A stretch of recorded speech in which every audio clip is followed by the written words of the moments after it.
লাশ আনতে গিয়ে লাশ হলেন নিজেরাই। চরম হৃদয় বিদারক ঘটনা কুমিল্লা ১৪ গ্রামে।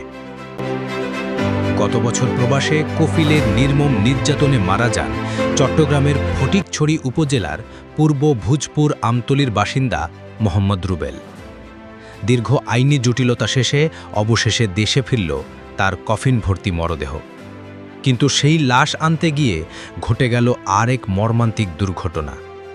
কুমিল্লা ১৪ গ্রাম এলাকায় রুবেলের মরদেহ বহনকারী গাড়িটি এক সড়ক দুর্ঘটনার শিকার হয়। এই দুর্ঘটনায় নিহত হন রুবেলের আপন বড় ভাই ও ফুফাতো ভাই, যারা রুবেলের লাশ গ্রহণ করতে যাচ্ছিলেন। ঘটনাটি মুহূর্তেই পরিবার জুড়ে শোকের ছায়া নেমে আনে।